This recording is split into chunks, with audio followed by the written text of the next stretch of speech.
आपने कभी यह सोचा है कि 31 दिसंबर को रात्रि 12 बजे ऐसा क्या होता है कि नया वर्ष शुरू हो जाता है? यह आज तक किसी ने स्पष्ट होकर नहीं बताया है, परंतु आज हम विस्तृत रूप से इसका रहस्य खोलेंगे और निश्चित ही आप अचंभित हो जाएंगे। 1 जनवरी को नव वर्ष का पहला दिन मनाने के पीछे पाश्चात्य सभ्यता ने अनेक पक्ष रखे हैं। कुछ लोग कहते हैं कि चूंकि जीसस क्राइस्ट का जन्म 25 दिसंबर को हुआ था, उसके ठीक 7 दिन बाद 1 जनवरी को उनका सर्कमसिशन हुआ था, तो इस अवसर को मनाने के लिए 1 जनवरी को वर्ष का प्रथम दिवस मनाया जाता है, परंतु इसके पीछे कोई ठोस प्रमाण नहीं है। अगला पक्ष यह है कि जानस, जो एक रोमन देवता है और जो स्वर्ग एवं नर्क के द्वार खोलता है, उसके नाम पर रोमन शासकों ने जनवरी को वर्ष का पहला माह घोषित किया, परंतु इसमें भी 1 जनवरी के विषय में कोई जानकारी नहीं है।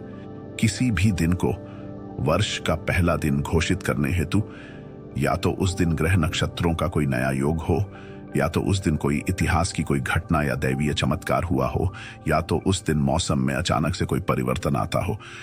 आजकल हम जो कैलेंडर प्रयोग में लाते हैं वह ग्रेगोरियन कैलेंडर है। 1582 से पहले रोमन जूलियन कैलेंडर का प्रचलन था। जूलियन कैलेंडर में तो गणित की दृष्टि से समस्याएं थी ही, परंतु उसके अतिरिक्त पेगन सभ्यता को समाप्त करने के लिए हर कैलेंडर के साथ समय समय पर अत्यधिक परिवर्तन किए गए। परंतु सत्य को छुपाया जा सकता है, समाप्त नहीं। ऐसा ही एक सत्य है महीनों के नाम। लैटिन गिनती और संस्कृत गिनती को ध्यान से देखें, दोनों एक समान है। सितंबर, अक्टूबर, नवंबर और दिसंबर संस्कृत के सप्तम, अष्टम, नवम और दशम के आधार पर हैं, परंतु जूलियन और ग्रेगोरियन कैलेंडरों में सितंबर, अक्टूबर, नवंबर और दिसंबर वर्ष के 9वें, 10वें, 11वें और 12वें महीने हैं। अर्थ स्पष्ट है, निश्चित ही यह महीने उस प्राचीन वास्तविक कैलेंडर के रहे होंगे जो जनवरी से नहीं अपितु मार्च में चैत्र नववर्ष से प्रारंभ हुआ होगा। इस पृष्ठभूमि को ध्यान में रखते हुए आज हम अचंभित करने वाले रहस्य खोज निकालेंगे। जैसा कि आपको जानकारी है, एक्विनॉक्स 21 मार्च और 22 सितंबर के वह दिन है जब दिन और रात की अवधि एक समान हो जाती है तथा यह स्प्रिंग और ऑटम ऋतु के सूचक है।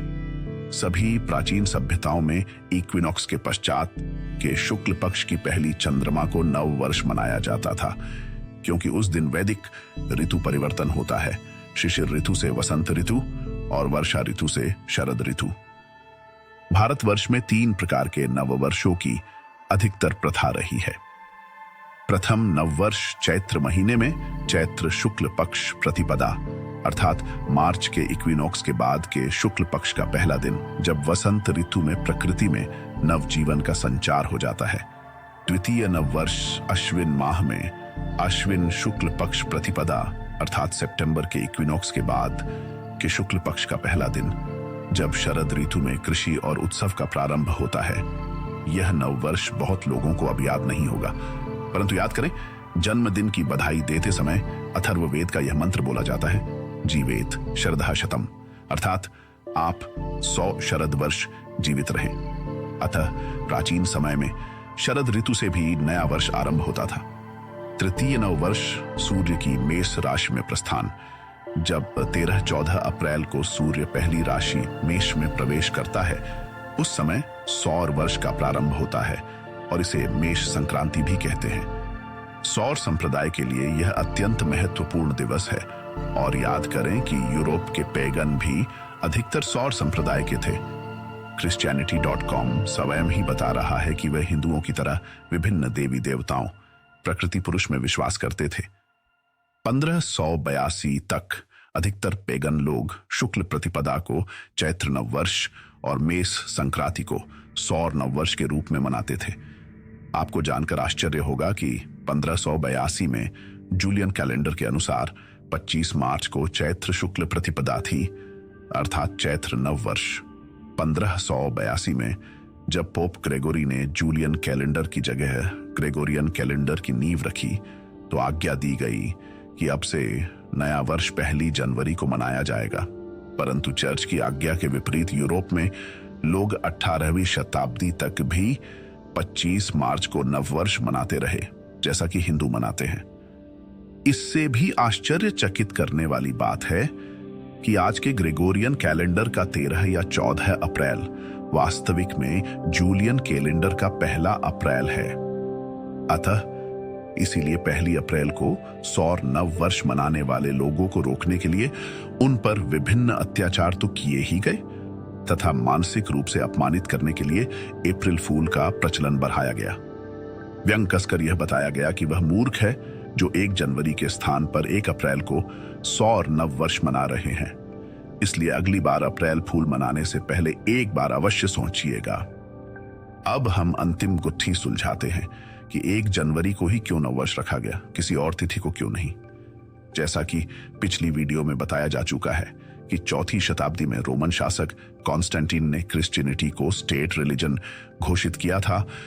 उस समय 25 दिसंबर को मकर संक्रांति थी, जिसे यूरोप में सैटर्नालिया कहा जाता था तथा सूर्य और शनि उपासना की जाती थी। कॉन्स्टेंटीन के आदेश पर 25 दिसंबर को जीसस का जन्मदिन घोषित किया गया था और उससे 8वें दिन अर्थात 1 जनवरी को बाइबल के आधार पर जीसस के सर्कमसिजन को नव वर्ष के रूप में उत्सव मनाने का आदेश दिया गया।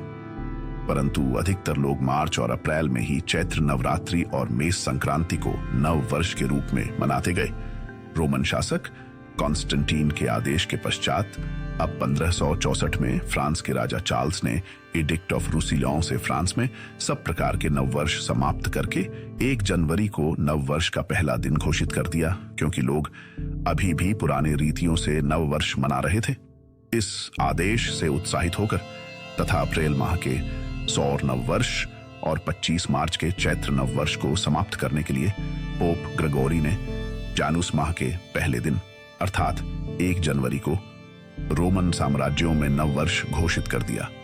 परंतु पोप और शासकों की अवहेलना में 18वीं शताब्दी तक यूरोप के अधिकतम देश 25 मार्च को ही नववर्ष मनाते रहे।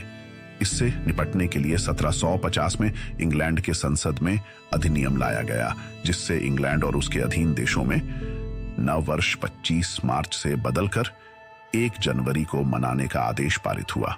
अर्थात 1582 में जूलियन कैलेंडर को ग्रेगोरियन कैलेंडर से बदलने से और 1 जनवरी को नववर्ष का पहला दिन बनाने की घोषणा से यूरोप की प्राचीन पेगन अथवा हिंदू सभ्यता के चैत्र नववर्ष, सौर नववर्ष और मकर संक्रांति तीनों का दमन करने का प्रयोजन था।